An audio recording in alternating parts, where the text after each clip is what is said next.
A diferencia de los tiempos actuales, en los tiempos de la Biblia, los padres heredaban en vida a sus hijos, incluso los padres enseñaban a sus hijos a heredar en vida. Esto era con el fin de distribuir su herencia en partes iguales, pero las partes iguales eran el número de hijos más uno, porque el primer hijo, el primogénito, recibía una doble porción. Con esta doble porción se aseguraba de vivir él y de mantener a sus padres. Esto los hacía coherederos.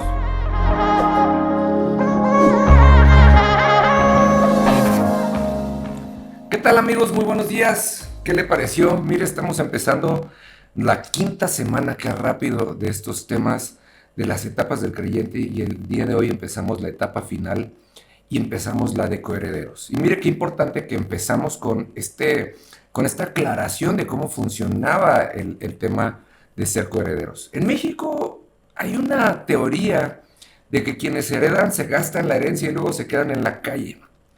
A mí me gusta esta porción que habla el día de hoy, que nos explica cómo funcionaba en lo cultural la herencia en los tiempos de la Biblia, porque fíjense qué interesante. O sea, el padre repartía su herencia entre el número de hijos más uno, y entonces le repartía a cada uno de sus hijos, y el primogénito se tenía que quedar con una doble porción, porque el primogénito ahora estaba a cargo de cuidar y de mantener a sus padres, por eso recibía una doble porción.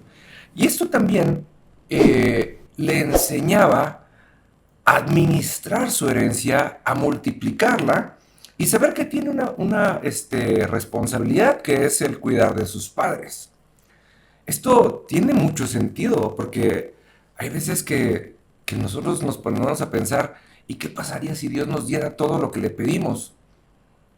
Pero la pregunta es, hay veces que nada más estamos pensando en eso porque traemos ganas de gastar.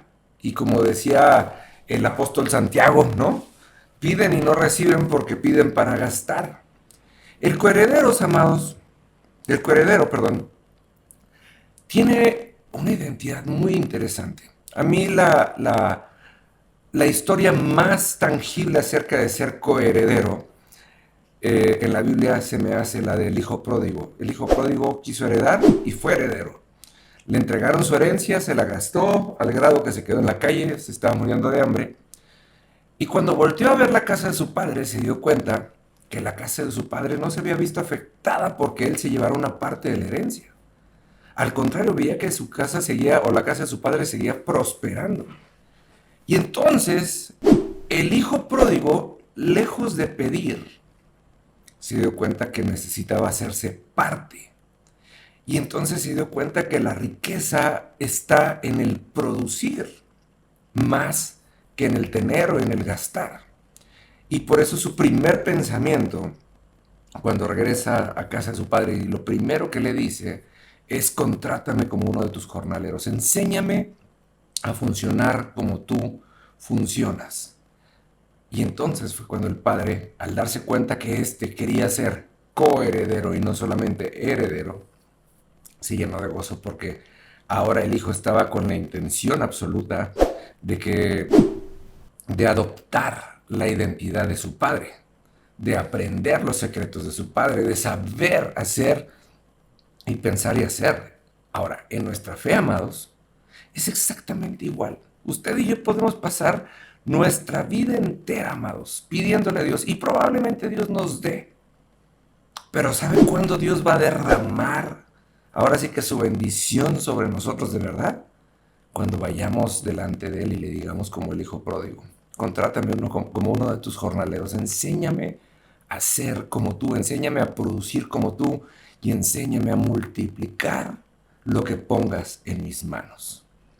Porque, mire, lo hablamos hace algunas semanas, ¿qué pasaría si Dios nos diera $1,000,000? Nos lo gastamos, hermanos.